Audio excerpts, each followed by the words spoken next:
शनिवार का व्रत रखने का तरीका और व्रत कथा।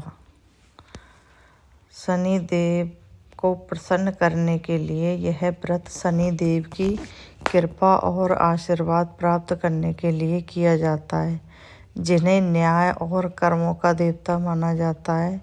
शनि दोष को शांत करने के लिए यदि किसी व्यक्ति की कुंडली में शनि की स्थिति अशुभ है, जैसे 7.5 या ढैया चल रही हो, तो उसके बुरे प्रभावों को कम करने या शांत करने के लिए यह व्रत किया जाता है।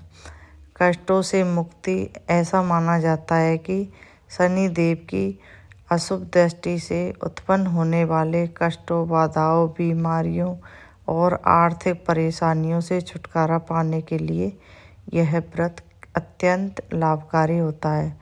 सुख, समृद्धि और सफलता, लोग जीवन में शांति, स्थिरता, स्वास्थ्य और कार्य क्षेत्र में सफलता पाने के लिए भी यह व्रत करते हैं। निर्भयता और धैर्य। यह व्रत करने में व्यक्ति में साहस, धैर्य और विपरीत परिस्थितियों का सामना करने की शक्ति आती है। शनि देव व्रत कथा। शनि देव व्रत की कथा इस प्रकार है, जो आमतौर पर व्रत रखने वाले भक्तों द्वारा पूजा के बाद सुनी जाती है। एक समय स्वर्गलोक में 9 ग्रहों में यह बहस छिड़ गई कि उनमें सबसे बड़ा कौन है। जब वे इस प्रश्न का उत्तर नहीं ढूंढ पाए तो वे देवराज इंद्र के पास गए। इंद्र ने भी खुद को इस विवाद से दूर रखा और सभी ग्रहों को राजा विक्रमादित्य के पास जाने की सलाह दी, जो अपने न्याय के लिए प्रसिद्ध थे। सभी ग्रह राजा विक्रमादित्य के पास पहुंचे और उन्हें अपनी समस्या बताई। विक्रमादित्य ने सोचा कि यदि वह किसी एक ग्रह को बड़ा बताते हैं तो अन्य ग्रह क्रोधित हो सकते हैं। इसलिए उन्होंने एक उपाय सोचा। उन्होंने सोना, चांदी, कांसा, तांबा, सीसा, राका, जस्ता, अभ्रक और लोहे की 9 कुर्सियां बनवाई। उन्होंने ग्रहों से कहा, आप लोग अपनी महानता के अनुसार इन कुर्सियों पर बैठ जाइए। शनि देव ने सबसे अंत में रखी लोहे की कुर्सी को देखा। उन्होंने सोचा कि लोहे की कुर्सी सबसे अंतिम और हीन धातु की है, इसलिए राजा ने उन्हें सबसे छोटा माना है।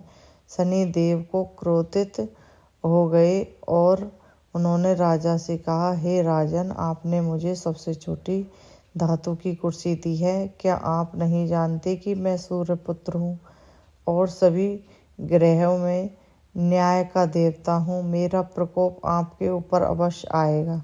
राजा ने उत्तर दिया, महाराज, मैंने धातुओं के अनुसार कुर्सियाँ रखी थी, इसमें आपका कोई अपमान नहीं है। शनि देव ने कहा, ठीक है राजन, तुम्हें इसका फल अवश्य मिलेगा। मैं जब किसी पर आता हूँ तो उसे क्षण भर में राजा से रंक बना देता हूँ। इसके बाद सभी ग्रह वहाँ से चले गए। राजा पर शनि देव का प्रकोप।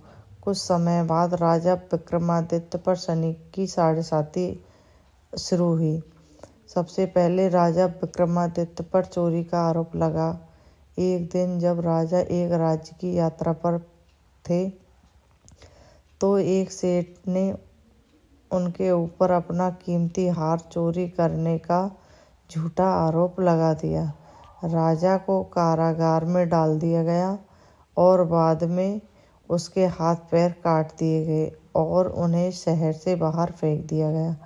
अपंग और असहाय राजा एक तेल निकालने वाले के पास पहुंचे। तेली ने दयावश राजा को अपने कोलू पर काम दे दिया। राजा तेली के लिए कोलू चलाने लगे।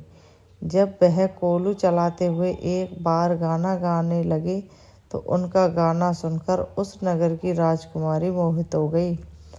राजकुमारी ने जिद की कि वह उसी गायक से शादी करेगी। राजा ने अपनी अपंगता बतलाई, लेकिन राजकुमारी ने जिद नहीं छोड़ी, अतः उनकी शादी हो गई। शनि देव की कृपा और अंतिम फल। जब शनिदेव की 7.5 समाप्त होने वाली थी, तब एक दिन शनिदेव ने राजा के सामने एक स्वप्न के रूप में प्रकट होकर उन्हें उनके अपराध के लिए क्षमा किया। शनिदेव ने राजा विक्रमादित्य से कहा, राजन, तुमने मेरा अपमान किया था, जिसका फल तुम्हें अवश्य मिलेगा। अब मेरा प्रकोप समाप्त हो गया। तुम शनिवार का व्रत करो और मेरी पूजा करो। जब राजा अगली सुबह उठे तो उनके कटे हुए हाथ पैर फिर से सही हो चुके थे।